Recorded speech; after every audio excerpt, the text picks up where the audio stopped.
Assalamualaikum warahmatullahi wabarakatuh. Bismillahirrahmanirrahim. Alhamdulillahi rabbil alamin. Afdhalus salati wa atammut taslim ala sayyidina Muhammad as-sadiqil wa'dil amin, Sayyidina Muhammadin wa ala alihi wa ashabihi al-ghurril mayamin wa man tabi'ahum bi ihsanin ila yaumiddin.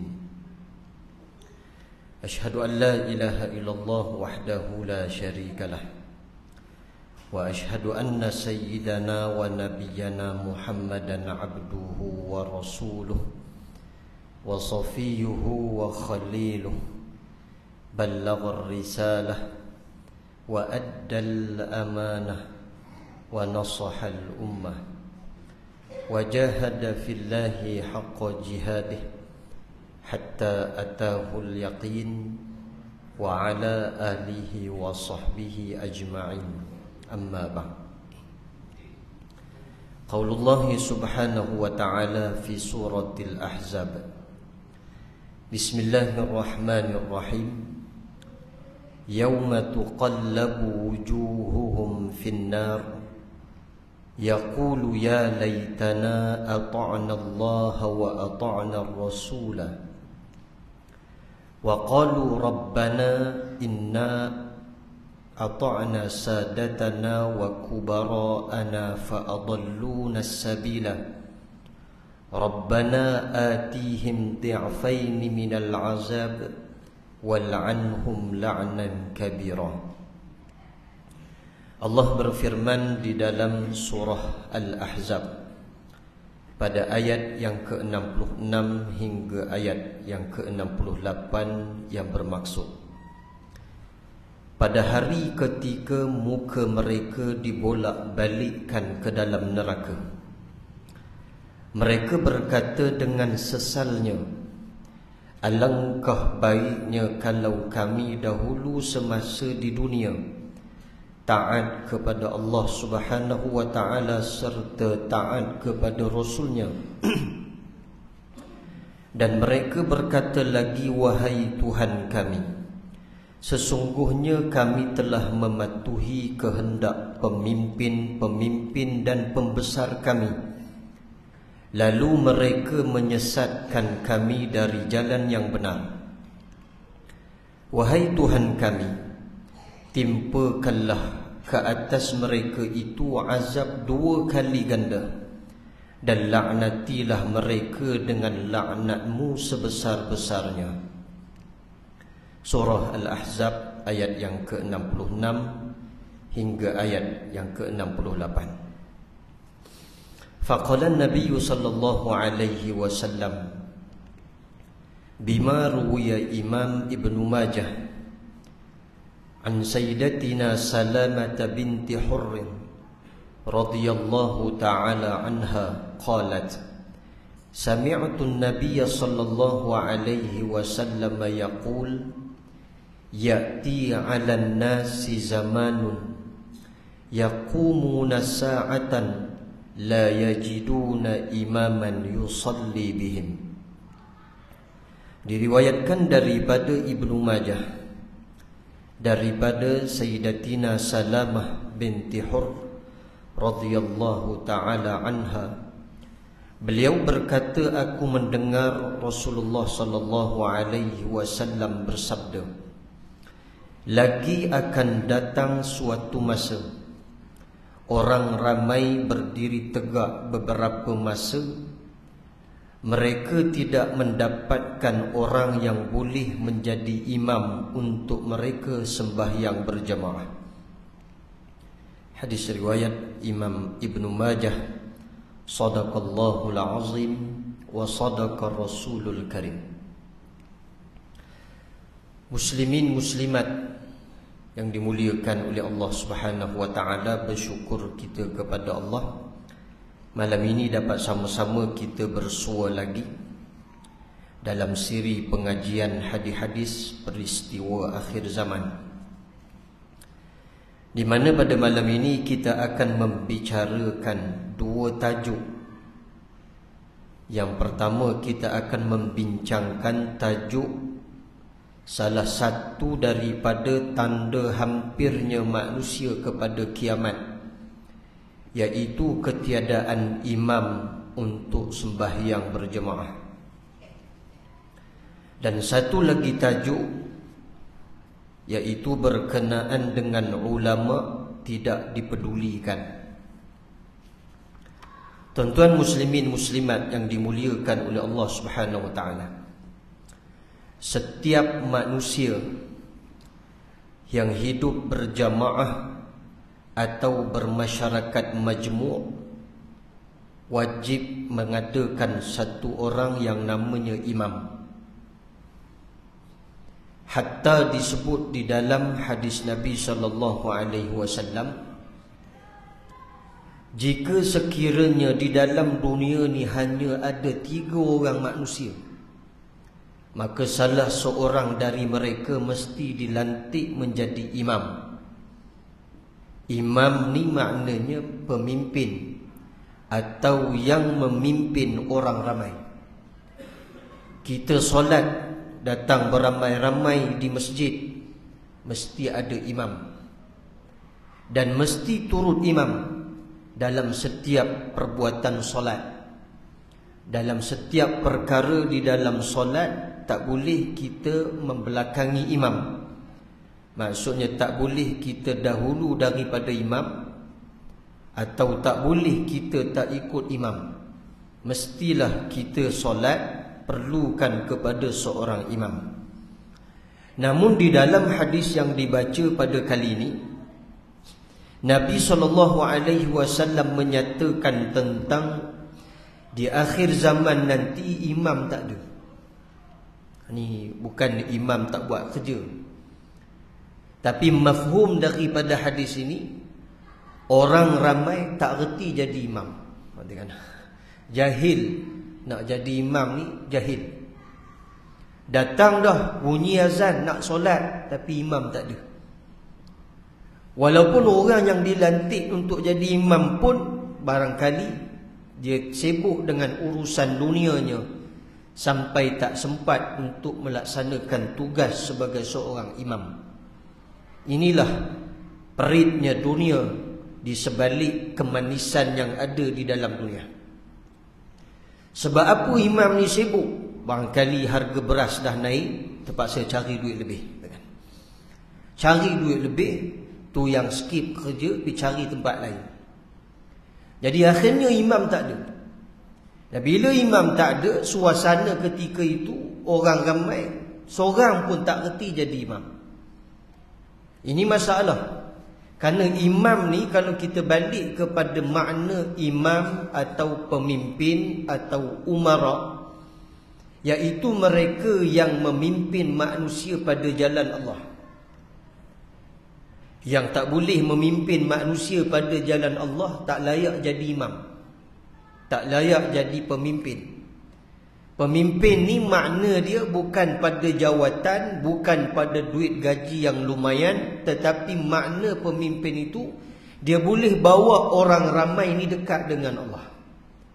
Maka dah tentu dalam peristiwa akhir zaman ini akan terjadi satu keadaan imam ni dah tak dapat nak menggalaskan tugasnya, iaitu tidak jujur dalam melaksanakan tugasnya. Dan orang ramai jahil. Artinya suasana di akhir zaman ni, orang yang cerdik tak ramai, yang ramainya adalah orang yang jahil. Tuan-tuan muslimin muslimat yang dimuliakan oleh Allah Subhanahu wa taala, keterangan di dalam hadis Nabi SAW yang diriwayatkan oleh Ummu Salamah ataupun An Salamah binti Hur radhiyallahu taala anha. Walaupun secara pastinya pada hari ini kita belum lagi sampai ke peringkat apa yang telah disabdakan oleh Nabi SAW, namun masyarakat kita sekarang ini sudah menghala ke sana. Apa makna dia tuan-tuan? Maksudnya kita tak nampak lagi setakat hari ini orang tak boleh jadi imam. Tapi jalan untuk menuju ke sana tu dah nampak. Jalan nak menuju kepada satu tahap kejahilan, sehingga orang alim jadi bingung. Jahil ni, kan? Kita tengok satu contoh. Ketika mana saya berada di Kuala Terengganu, dapat satu panggilan. Kebetulan hari itu ada satu video yang diviralkan. Dalam satu program ada budak tahfiz, ada penari separuh bukit. Dia tanya saya, macam mana ustaz? Kita nak jawab pun pening kan tuan? Tak tahu siapa salah, apa punca kita pun tak tahu. Tapi itulah bibit menuju kepada kejahilan. Dah tak nampak dan dah tak boleh beza dah mana satu baik, mana satu tak baik. Dah tak boleh beza dah mana satu sifat yang boleh dekat dengan Allah, yang mana satu sifat jauh dengan Allah. Dah tak boleh beza dah mana betul, mana salah. Inilah satu fitnah yang Allah campakkan kerana manis sangat mulut bila berbicara, tetapi sebenarnya hati serigala. Oleh kerana hati ada niat jahat atau niat yang tidak baik, maka Allah bersumpah, demi kebesaranku aku campakkan satu fitnah sehingga orang yang cerdik, yang pandai, yang alim jadi bingung dengan sebab tekanan fitnah itu. Jadi kita tak nampak lagi orang tak boleh jadi tok imam, tapi kita dapat melihat suasana hari ini orang yang nak dekat dengan agama ni sangat sedikit. Lebih ramai orang tak suka dengan agama. Tindakan mereka tidak berlandaskan kepada Quran dan sunnah Nabi SAW. Tindakan mereka itu banyak tidak mengerti tentang akidahnya, tentang fiqahnya, tentang tasawufnya, atau disebut sebagai 3 serangkai: al-iman, al-islam, al-ihsan. Masing-masing dalam keadaan yang jahil. Maka inilah yang terjadi, kata muallif kita. Banyak kampung-kampung yang tidak mempunyai tok imam yang benar-benar mampu melaksanakan peranan imam yang sebenar. Ramai di kampung, banyak dah di kampung-kampung hari ni, tinggal hak tua-tua je, meninggal tok imam tu jenuh syarif. Siapa boleh ganti jadi tok imam? Di Selangor ni alhamdulillah setakat ni reti lagi jadi tok imam. Tapi kalau satu ketika dah melihat keadaan orang ramai dah tak boleh jadi tok imam, maksudnya zaman yang Nabi dah sebut tu sampai pada kita tuan-tuan. Kelihatan masyarakatnya sekarang ini kurang perhatian kepada ilmu-ilmu syariah. Ini hakikat, punca kenapa manusia dorongan mereka itu sehingga jadi jahil. Asbab musababnya tak suka dengan agama, tak suka dengan pengajian syariah. Sebab itu kalau satu orang yang dipilih menjadi imam, salah satu ciri-ciri yang kena ada pada dia adalah tahu tentang hukum hakam syarak. Kena tahu. Kalau dia jadi imam, dia tak tahu hukum hakam syarak, ini namanya a'immatul mudillin, pemimpin yang menyesatkan orang ramai. Dia akan jadi macam tu. Pemimpin yang menyesatkan orang ramai ni macam mana tuan-tuan? Maksudnya dia tak betul, tapi dia bawa orang ramai pun tak betul. Sebab apa dia tak betul? Sebab makna pemimpin yang tidak, ataupun makna pemimpin yang sesat dan menyesatkan orang itu, iaitu pemimpin yang jahil terhadap hukum syarak, atau imam yang jahil terhadap hukum syarak.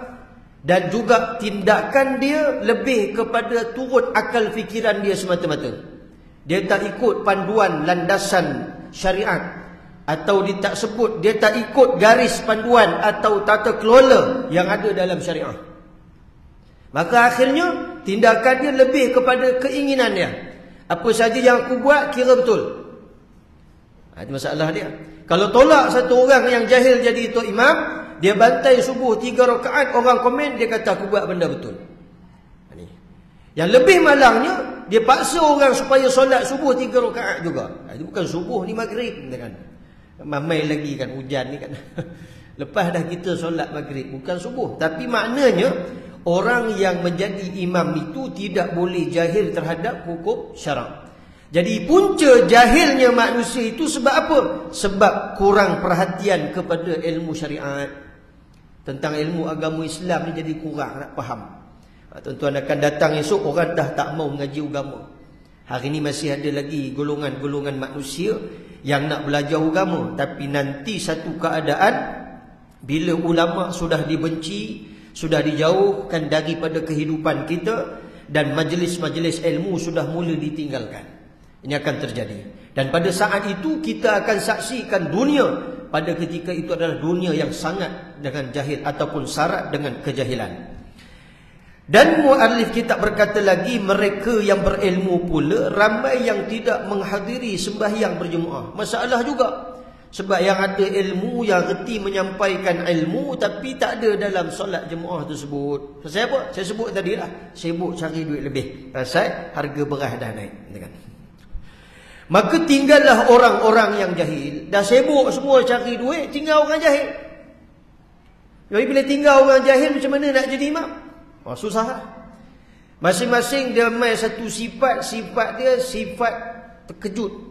Pasal apa? Tak pernah jadi imam, tiba-tiba orang jalan, orang tolak dia jadi tok imam. Datang satu penyakit Parkinson. Sebab Parkinson ni dia lebih kepada jantung hati kita berdegup kuat, bergoncang kuat. Dan ketika jantung hati kita berkocak kuat ni tuan-tuan, pasti banyak kesalahan yang wujud dalam ibadah kita tuan-tuan. Banyak akan wujud yang salah. Sebab apa? Sebab akal kita ni dah fikir satu perkara yang kita rasa sangat-sangat takut. Ini makna. Sebab apa? Sebab kita tak belajar agama. Orang tolak kita jadi tok imam. Tengok dia ni kira pakai kopiah, pakai serban dia kot. Sebab ada. Di kampung-kampung ada.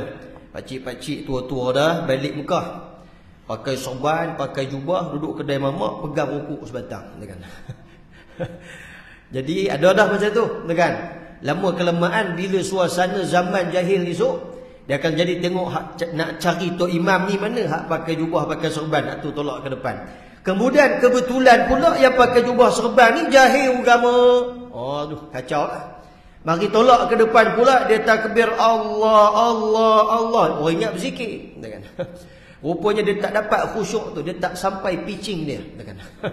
Dia tak sampai makam dia lagi duk takbir Allah, Allah, Allah sampai 10 kali baru Allahu Akbar. Udah pula baca Fatihah okey lagi. Mai baca qul huwallahu qul ya ayyuhal kafirun, duk cari penutup dia dekat mana? La a'budu ma ta'budun wa la antum 'abiduna ma a'bud la a'budu ma mana satu tak tahu titik dia. Jadi hakikatnya dunia ni akan jadi keadaan itu. Sebab apa? Sebab Nabi tak pernah bohong. Sebab tu bila kita baca hadis-hadis akhir zaman, kita kena tahu satu perkara. Inilah mukjizat Nabi SAW. Nabi sudah tahu apa yang berlaku kepada kita kelak, dan Nabi sampaikan kepada para sahabat, dan sahabat sampaikan kepada para tabi'in, langsung direkodkan dalam kitab hadis-hadis. Maka dibaca supaya peringat sesama Muslim, satu keadaan, satu zaman akan muncul ramai manusia yang jahil. Kemudian orang yang alim pula, yang ada ilmu, sibuk dengan urusan lain sampai tak sempat solat berjemaah. Maka tinggallah orang jahil.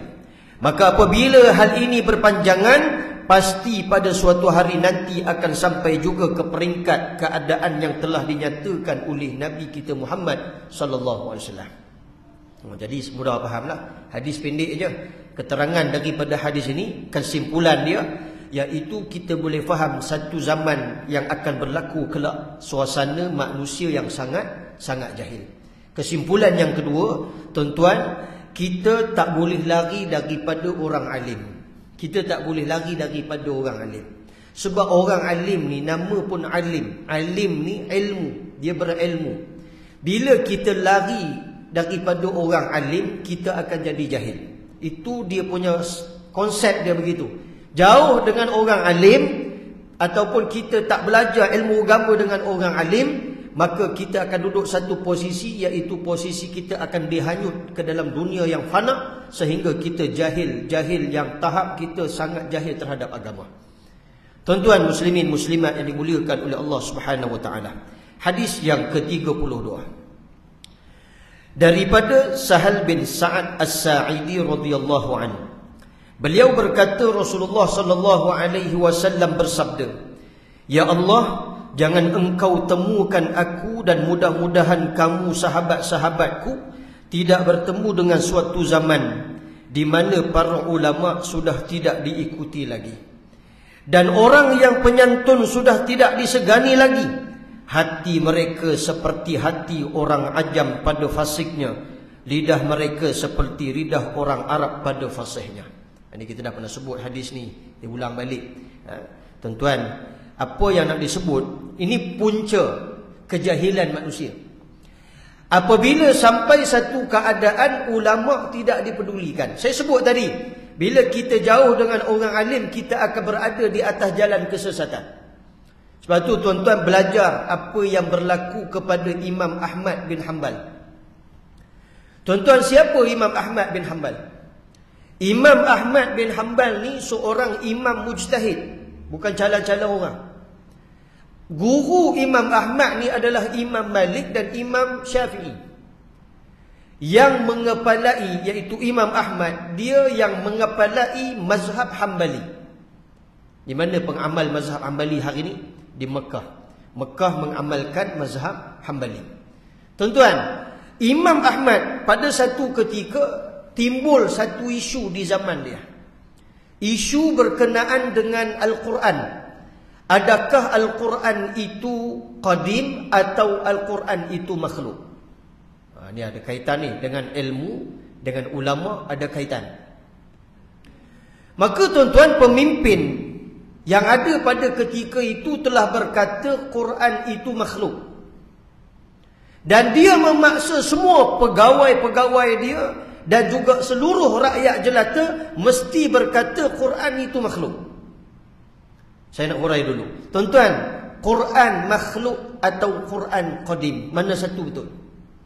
Pendapat mazhab Mu'tazilah dalam akidah mereka berpendapat bahawa Al-Quran itu adalah makhluk.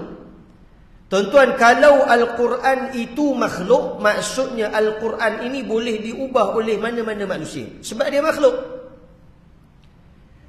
Maka bila pemimpin tadi berkata Quran itu makhluk, dia paksa semua orang berkata Quran itu makhluk. Sampailah kepada Imam Ahmad bin Hanbal, mesti berkata Quran itu makhluk. Maka Imam Ahmad menjawab, tidak. Bahkan aku dengan pandangan aku, dengan ilmu aku, berkata Quran itu adalah kalamullah yang qadim, bukan makhluk. Oh, beza. Kalau kita sebut Quran itu kalamullah yang qadim, makanya kita tak boleh ubah walau satu ayat yang ada dalam Quran, sebab dia adalah kalamullah yang qadim. Tapi Imam Ahmad bin Hanbal dengan pendirian dia berkata Quran itu qadim. Pemimpin tadi paksa, setiap hari dipaksa Imam Ahmad bin Hanbal supaya berkata Quran itu makhluk. Akhirnya Imam Ahmad tetap dengan pendirian dia berkata Quran itu qadim. Dan maka akhirnya Imam Ahmad ditangkap, tuan-tuan. Ditangkap, masuk dalam penjara. Cerita ni dalam kitab-kitab besar, saya highlightkan dekat sini untuk kita kongsikan.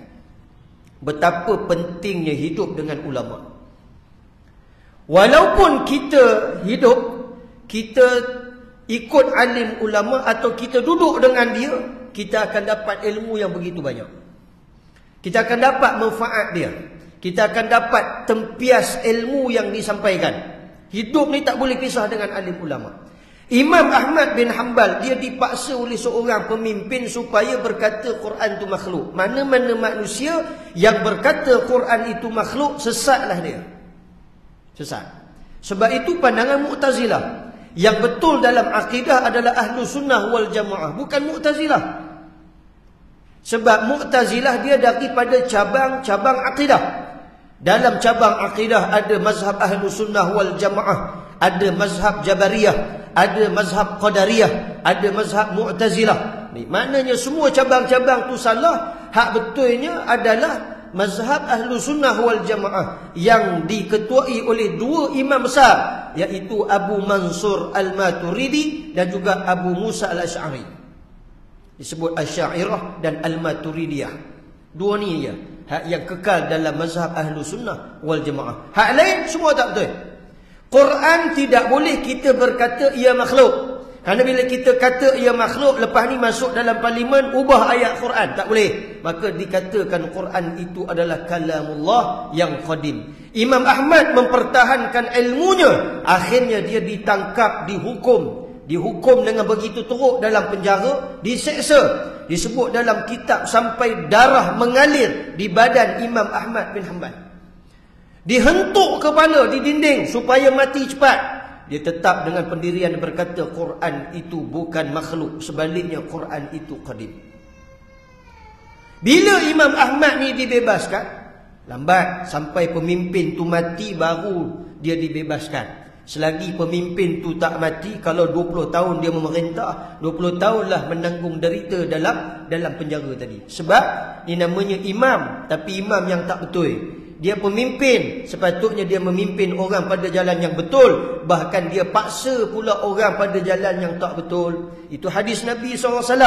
Di antara perkara yang Nabi cukup takut kepada umatnya selain Dajjal, iaitu muncul golongan pemimpin-pemimpin yang menyesatkan rakyat jelatanya. Pemimpin ni paksa supaya rakyat jelatanya berkata yang tak betul itu betul dan yang betul itu salah. Ini masalah juga ni. Maknanya tak betul keadaan itu. Zaman Imam Ahmad bin Hanbal ni, pemimpin ni berkata Quran tu makhluk, dia paksa semua orang berkata Quran tu makhluk. Siapa lawan cakap dia, maka akhirnya dihukum dalam penjara. Maka orang yang lawan pemimpin tadi adalah Imam Ahmad bin Hanbal. Dia diseksa. Orang ramai rasa kesian dengan imam ni, kena pukul teruk, tuan guru kena bantai teruk dalam penjara ni. Orang ramai pakat bagi nasihat. Jangan main, orang jahat pun pandai bagi nasihat. Mari dekat jaga tuan imam, tuan guru, sebutlah Quran tu makhluk. Nescaya Tok Guru bebas daripada penjara, hidup dalam keadaan baik, tak perlu berhadapan dengan seksaan dan pukulan-pukulan yang ada dalam penjara, hidup dalam keadaan aman. Katakan dua perkara sahaja, Quran makhluk, selesai. Maka Imam Ahmad tak peduli pun orang yang datang bagi nasihat dengan dia. Yang dia hanya menerima nasihat orang yang ada dalam penjara.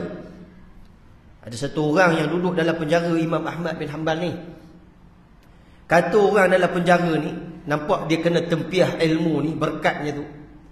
Tuan guru di atas jalan yang benar, tuan guru tak layak duduk dalam penjara. Tak layak duduk kat sini. Orang yang benar bukan boleh duduk kat sini. Kalau macam saya salah, saya seorang pencuri, layaklah saya dihukum, masuk dalam penjara, diseksa. Adapun tuan guru hanya berkata Quran itu qadim, benda betul bukan benda salah. Maka nasihat itu yang diambil oleh Imam Ahmad bin Hanbal daripada orang luar, duk bagi nasihat, katakan Quran itu makhluk. Cuba bayangkan kalau kita duduk kat luar, orang bagi nasihat, aku nasihatkan malam ni pecah tabung masjid surau, macam mana? Kita nak terima ke macam mana? Kita jangan jahil. Kalau kita jahil, kita anggap itu satu nasihat. Nasihat aku, kalau kamu nak kaya, malam ni pecah tabung surau Najahiyah. Contoh kan. Tu nasihat juga tu kan. Kalau nak cepat kaya, nak ada duit banyak kan, senang je, cah tabung dapatlah duit kan. Nak ke terima nasihat macam tu? Tak boleh pakai. Nasihat itu bukan namanya nasihat, itu ni jahat nama dia. Niat jahat. Imam Ahmad bin Hanbal, orang bagi nasihat dekat dia, katakan Quran itu makhluk, dia tetap dengan pendirian dia. Sampai yang memberi kesan itu orang yang ada dalam penjara. Orang dalam penjara tahu Imam Ahmad ni berada di atas jalan kebenaran. Akhirnya bila mati pemimpin tadi, naik satu orang pemimpin yang lebih baik, maka Imam Ahmad dibebaskan daripada kesalahan dia, yang akhirnya dia hidup dalam keadaan yang normal balik, sentiasa mencari nafkah, menyampaikan ilmu. Nak jadi cerita tuan-tuan, ketika dia menyampaikan ilmu, pegawai yang pukul dia dalam penjara tu datang dalam majlis ilmu. Datang dalam majlis ilmu, tapi dalam keadaan mata buta. Maksudnya pencen dah lah, pencen awal nama dia tu kan. Pasal mata dah buta, nak pukul orang mana nampak dah kan. Kena pecat, mata buta, duduk dalam majlis ilmu. Imam Ahmad bin Hanbal nampak orang tadi tu mari duduk dalam majlis ilmu ni. Tuan-tuan, habis kuliah, Imam Ahmad panggil orang yang pukul dia dalam penjara ni, mari sini. Rupa-rupanya dia berjalan gagah-gagah tu, pasal apa? Buta dia. Imam Ahmad tanya dekat dia, dulu waktu aku dalam penjara, kenapa kau pukul aku teruk sangat? Tak ada ke sifat belah kasihan? Binatang pun kesian dengan anak dia. Ini kan manusia yang Allah bagi akal. Tak kesian ke dengan aku, kau bantai teruk sangat? Hampir-hampir mati aku, betapa sakitnya. Kata pegawai pukulan penjara tadi tu, Tuan Guru, sebenarnya saya cukup takut Tuan Guru berkata Quran itu makhluk. Kita bagi lalu azan dulu.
Muslimin muslimat yang dimuliakan oleh Allah Subhanahu wa taala.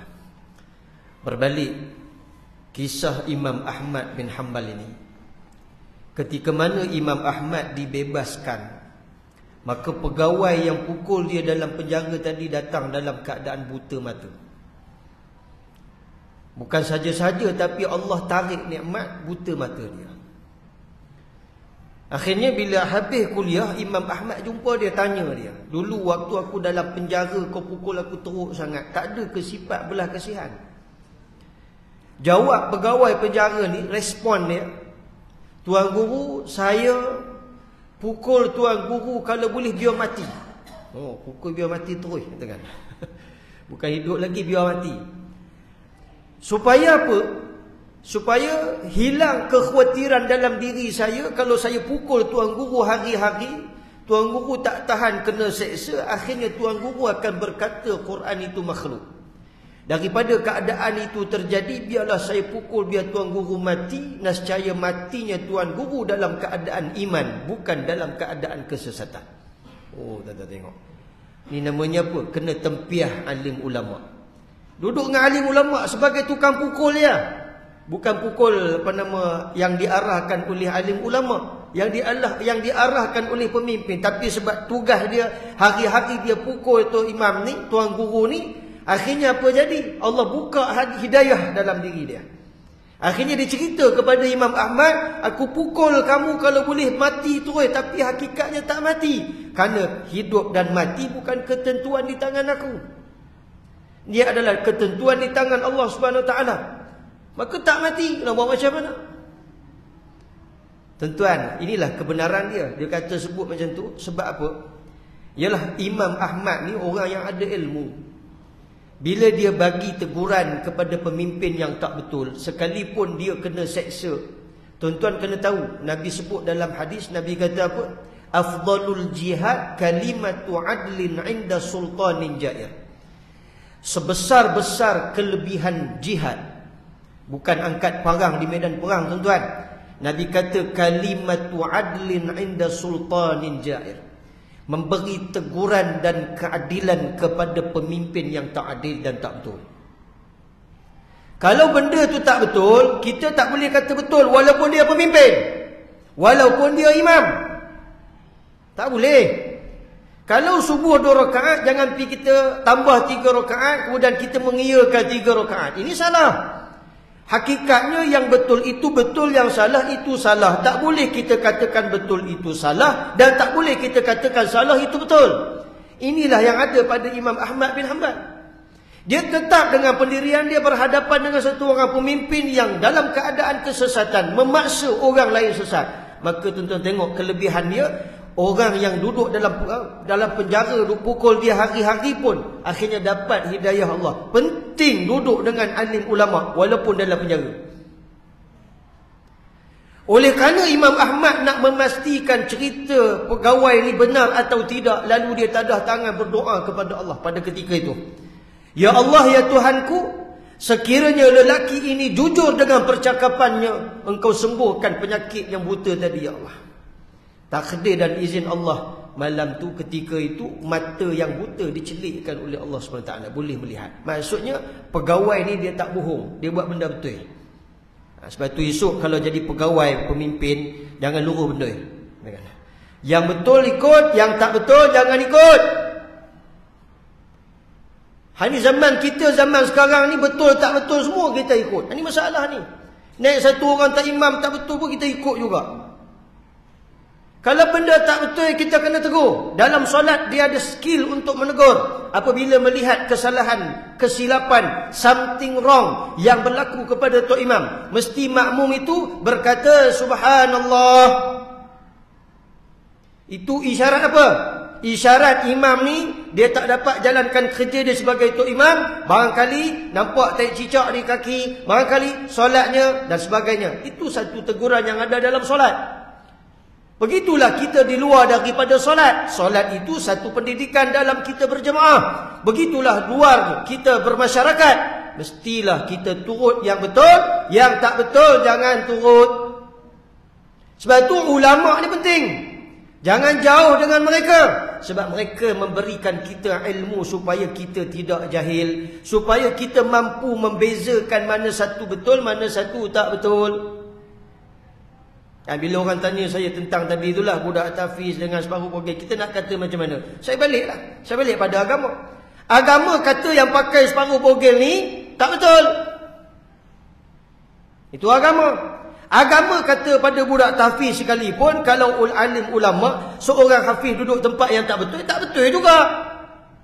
Ustaz ni, siapa salah, siapa betul? Saya kata saya tak tahu, saya jawab ikut ni je. Sebab apa saya kata macam tu? Sebab kalau nak ikut pada negatif, pada positif dia, kenapa guru sekolah tahfiz tadi tak bawa budak-budak keluar daripada kawasan itu? Kenapa? Dah tahu tengok maksiat dekat depan. Tuan-tuan, saya pengalaman orang yang hafal Quran, saya tahu. Dalam nak menghafal Quran ni dia ada pantang larang. Dia ada pantang larang.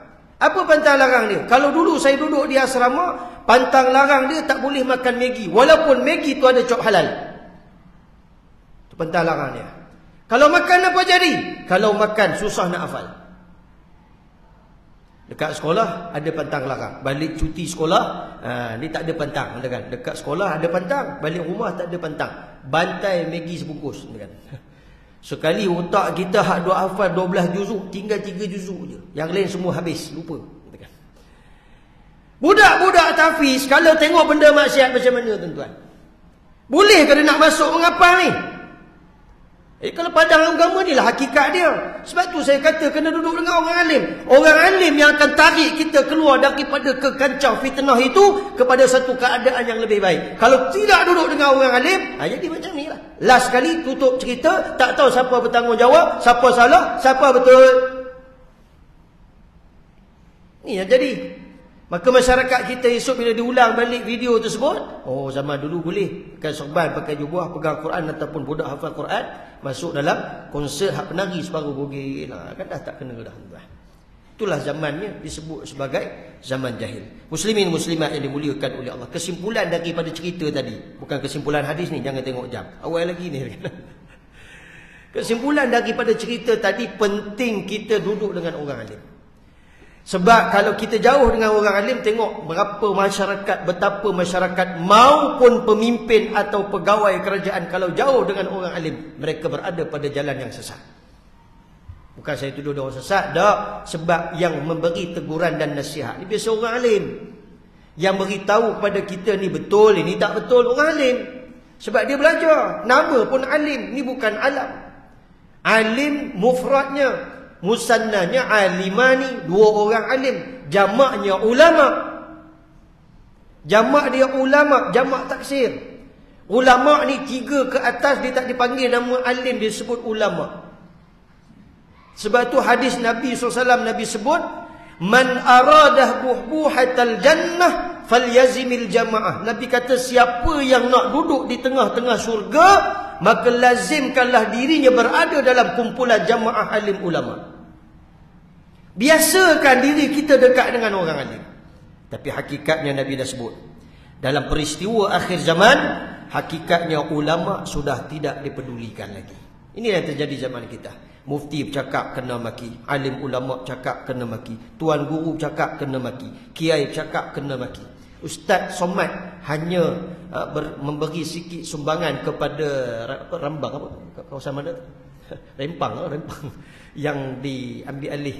Saya tak tahu kawasan tu maknanya diambil alih oleh orang lain. Dia pun disoal. Benda baik semua kena soal. Hari ni ulama sebab tak kena.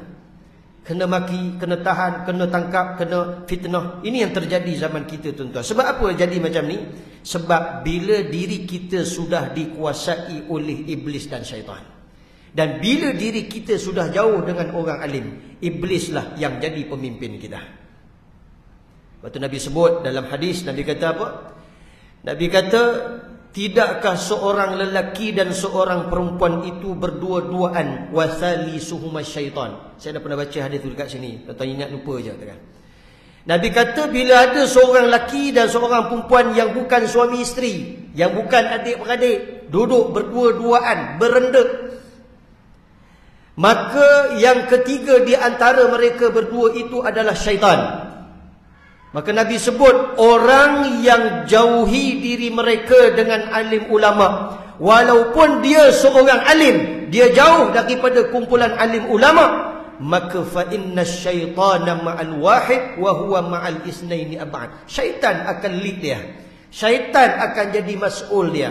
Syaitan akan kaburkan semua perkara yang baik, dan syaitan akan buka secantik-cantiknya jalan semua yang tak baik. Akhirnya yang baik disekat, dihalang, dihentam, difitnah, direnyah habis. Tapi kalau yang tak baik dipuji, disanjung, dipuji, disanjung. Inilah yang terjadi. Tuan-tuan muslimin muslimat yang dimuliakan oleh Allah. Keterangan daripada hadis Nabi sallallahu alaihi wasallam. Mungkin zaman sekarang ini sudah mendekati keadaan yang digambarkan oleh Rasulullah sallallahu alaihi wasallam ini. Betul. Mu'alif kitab cakap bukan benda cerita dongeng-dongeng. Melalui hadis ni zaman kita memang dah dekat. Masyarakat sudah agak jauh dengan alim ulama. Jauh. Tuan-tuan, sebab tu saya kata kalau kita tengok satu orang alim kena fitnah, tuan-tuan jangan ambil daripada TikTok, jangan ambil daripada media sosial. Sebab media sosial ni ada orang yang kontrol. Barangkali dia boleh tutup kebenaran, dia boleh celikkan benda-benda yang tak benar. Sebab tu saya sarankan, tuan-tuan, bila kita dengar satu orang guru atau satu orang alim difitnah, tuan-tuan bawa kitab, tadah kitab dengan dia, baru kita tahu siapa dia. Kita nak kenal sebagai contoh Ustaz Anus. Bukan Anas lah, ni Anas, Ustaz Anus. Kalau sebut diri sendiri kan bangga pula kan. Ustaz Anus ni dia pandai, dia bijak, dia bergaji agama, dia alim ulama, dia kitab banyak, dia mengaji dengan tok syekh Arab yang hebat. Jadi orang fitnah dia, ustaz ni kaki lumba haram, contoh kan. Orang fitnah dia. Tuan-tuan, kita nak kenal seseorang ni bukan boleh tengok di media sosial. Pi cari satu ustaz yang namanya Anus tadi, pi duduk dengan dia. Duduk dengan dia, tengok macam mana ilmu yang dia sampaikan, betul atau tidak. Ini hakikat, kita kena ambil tahu semua benda ni. Sebab zaman sekarang ni suasana fitnah itu luar biasa. Sampai dalam teks khutbah pun ada fitnah. Bukan tajuk fitnah, ada fitnah. Sebab apa saya kata macam tu? Sebab ada orang mari tanya saya. Ada orang mari tanya saya tajuk khutbah fitnah. Cerita mukaddimah fitnah. Pada bahasa kamus Melayu, menuduh sesuatu perkara yang tak berlaku. Tuduh orang, itu fitnah dalam kamus kita. Dia bawa cerita-cerita. Dia tanya saya, ustaz, tiba-tiba dikaitkan isu semasa penutupan sekolah tahfiz, guru penceramah ditarik tauliah, begitu juga dengan guru kafah dipindahkan. 3 perkara tersebut bukan fitnah, benda betul. Saya kata, saya pun tak tahu. Yang buat khutbah bukan saya. Saya ambil jalan selamat lah, kan? Tajuk fitnah, isi cerita dalam bukan bentuk fitnah, tapi hakikatnya itu yang berlaku. Sebab itu tuan-tuan muslimin muslimat yang dimuliakan Allah, dunia sekarang dipenuhi dengan fitnah. Walaupun dalam majlis ilmu dipenuhi dengan fitnah. Maka bila dunia kita dipenuhi dengan fitnah, ada 2 jalan je untuk tuan-tuan boleh selamat daripada fitnah. 2 jalan. Bukan saya sebut, Nabi sebut. Bila mana seorang sahibah, iaitu Ummi Malik Al-Bahziyah, bertanya kepada Nabi SAW bila Nabi cerita tentang fitnah yang berlaku setelah wafatnya Nabi SAW. Nabi cerita fitnah yang berlaku ni sangat dahsyat, sehingga Ummi Malik bertanya, wahai Rasulullah, kalau seandainya aku hidup pada zaman itu, macam mana aku nak selamatkan diri aku? Kita bila hidup dalam suasana fitnah, macam mana kita nak selamatkan diri kita? Nabi pesan 2 perkara. Pertama, Nabi sebut, bawa lari diri kamu, iman kamu dan kehidupan kamu, lari daripada fitnah. Dalam satu riwayat, bawa lari ke satu puncak bukit, ke puncak bukit yang lain. Cari kawasan yang sunyi daripada fitnah, itu lebih baik. Hakikatnya nak lari mana? Dunia hari ini semua penuh dengan fitnah. Tak boleh lari. Kita ambil yang kedua. Nabi kata, kalau ada kuda, siapkan kuda kamu, siapkan senjata kamu, mana-mana musuh yang terjar kamu, hadaplah dia dengan sesungguh-sungguhnya. Maksudnya apa? Maksudnya itu macam bunyi kasar bunyinya, asah parang, siap kuda. Mafhum dia, kita bila berdepan dengan fitnah, kita kena siapkan diri kita. Siapkan ilmu, belajar akidah, belajar fiqh, belajar tasawuf, biar kuat, biar ada asas. Maka mana-mana fitnah yang datang, kita tak terhanyut, kerana kita sudah sedia dengan diri kita. Sebab bila kita bersedia, mana-mana fitnah yang datang, kita boleh atasi. Sebab apa? Kita ada ilmu. Belajar agama macam Imam Ahmad tadi. Berlaku pada zaman Imam Ahmad, seorang pemimpin berkata Quran itu makhluk. Imam Ahmad, dia mengaji agama, yang dia faham Quran itu bukan makhluk. Dia pertahankan keadaan itu dan dia tak terlibat pun dengan fitnah. Sehingga akhirnya dia diberi kemenangan oleh Allah Subhanahu Wa Taala. Menang dia di atas jalan yang benar, menang dia bebas daripada penjara. Inilah hakikat dia. Ilmu tu kena ada. Kurang-kurang asas. Asas akidah, asas fiqh, asas tasawuf kena ada. Ni namanya 3 serangkai. Bukan penyakit, penyakit pun serangkai juga, kan? 3 serangkai juga, kencing manis, darah tinggi, apa lagi? Jantung, apa bola apa pun, kan? Rangkai-rangkai. Ini ilmu. Kita kena ada ilmu, baru kita boleh selamat daripada fitnah ini, tuan-tuan. Tuan-tuan muslimin muslimat yang dimuliakan oleh Allah. Mereka takut mendekati para ulama kerana khawatir perbuatan mereka akan ditegur. Ni masalah dia. Sebab dia buat benda tak betul, dia tak berani buat depan alim ulama. Lepas tu dia jauh dengan orang alim, kan? Pasal apa? Ada golongan macam ni, tapi dah tak ramai dah. Hak nak buat jahat ni, buat belakang-belakang, takut buat depan-depan kena tegur. Nah, sekarang ni dah pantang ditegur. Kalau silap-silap ulama tu dia buka silap Sunda pula tegang. Aku ni pantang ditegur, kan? Anak tegur pun kita bersilat dengan anak, kan? Tak boleh dah nak tegur siapa-siapa. Baik. Bila dah jadi keadaan itu, maka maknanya kita memang dah betul-betul jahil. Orang tidak segan lagi membuat maksiat walaupun di hadapan orang yang tinggi akhlaknya. Ada orang yang akhlak dia bagus, sangat sopan, sangat tertib. Dah kita berani biadab dengan dia. Kita berani kurang hajar dengan dia. Maksudnya apa? Maknanya zaman ini, zaman manusia bila dah jahil, dia dah tak nampak dah mana orang baik, mana orang jahat. Bagi dia semua orang sama je. Ulama, tak alim ulama, maki kena juga. Sebab tu hari ni boleh tengok dalam Facebook. Ulama-ulama kalau bercakap, kena maki. Tak ada respect dah. Respect kita dengan orang alim ni tak ada. Mereka bukan minta untuk dihormati, tapi kita kena pandang adab. Dalam nak boleh ilmu ni kena ada adab. Tuan-tuan kalau belajar silat, kita kurang adab dengan tok guru kita, kita tak akan dapat ilmu persilatan. Kalau nak cerita pasal bangsa yang suka kepada persilatan, kita nak ilmu ni tuan-tuan, kita kena ada adab dia. Tak boleh kurang ajar. Bila kita kurang ajar, terguris hati orang-orang yang namanya ahli ilmu ni, maka tuan-tuan kita tak akan dapat keberkatan ilmunya. Rugilah duduk 1 jam tengok ustaz tak berhenti lagi, berlalu sia-sia tanpa kita meraih satu pun yang bermanfaat.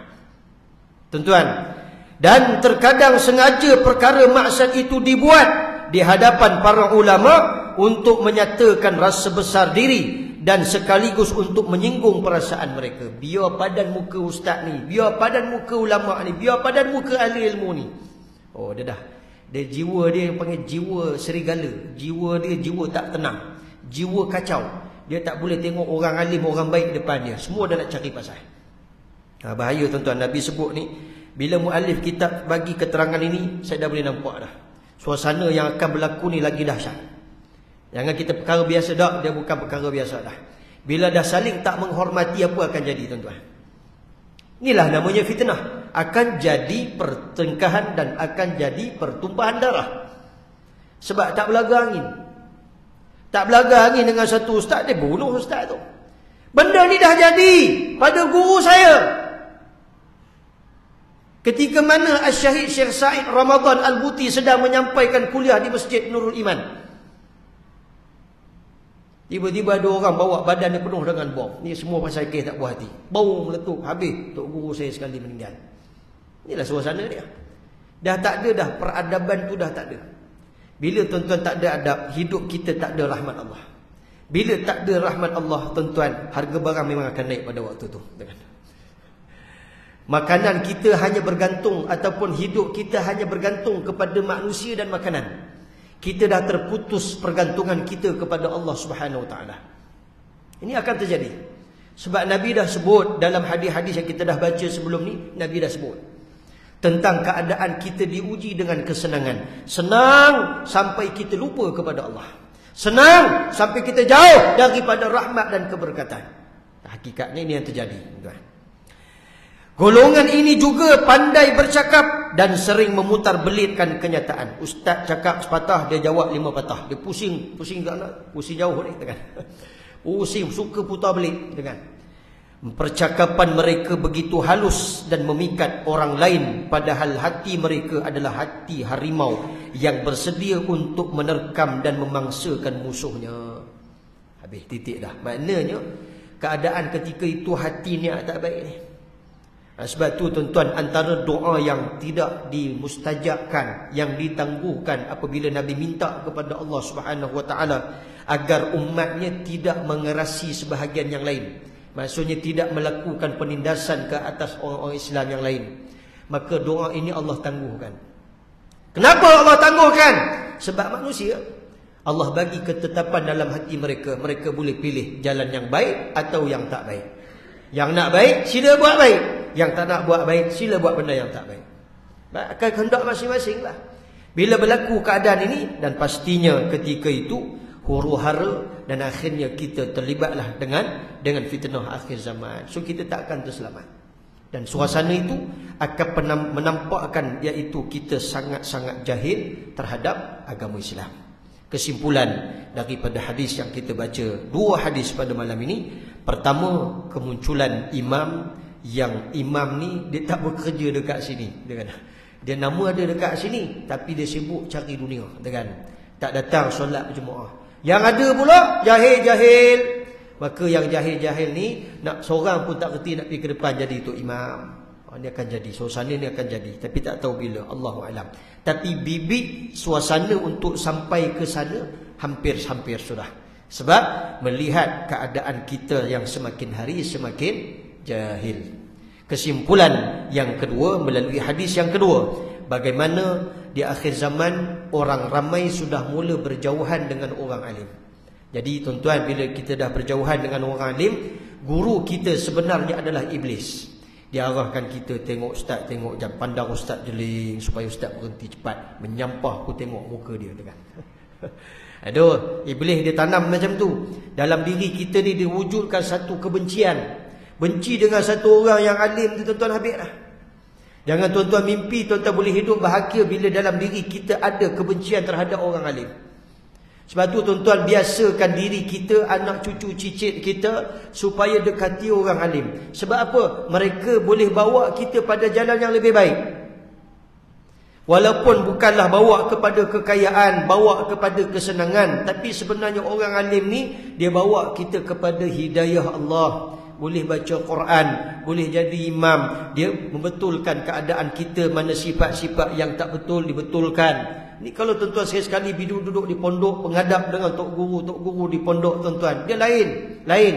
Suasana malam ni bukan suasana macam dalam pondok. Di dalam pondok ni tuan-tuan, tok guru teliti anak murid dia. Hari ni kamu buat apa yang kamu buat tu betul atau salah? Dia betulkan kalau yang salah. Tu tak ada masalah. No problem. Pasal apa? Suasana itu adalah suasana untuk meraih ilmu daripada guru. Hakikat itu kita kena tanam dalam diri kita, biar ada rasa cinta dengan orang alim. Mudah-mudahan bila ada rasa cinta dengan orang alim, maka datanglah cinta kita kepada Nabi SAW. Ni maulud Nabi tiap-tiap tahun, tapi baik rasa dalam hati ni. Pasal apa? Berat mulut nak berselawat. Pasal apa? Sebab kita tak dapat pendidikan dengan orang alim. Orang alim yang sebut kepada kita, sebutlah berselawat ke atas Nabi. Berselawat itu dapat pahala. Tok Khatib tiap-tiap minggu dia sebut, innallaha wa malaikatahu yusalluna 'alan nabi ya ayyuhalladzina amanu sallu 'alaihi wa sallimu taslima. Bila ketika Tok Khatib sebut tu, ada tak kita berselawat? Ada orang dia dengar je, dia tak selawat. Orang yang paling kedekut di kalangan umatku, kata Nabi SAW, orang yang tak mau berselawat kepada. Paling kedekut, bakhil, bakhulat wa kulukan.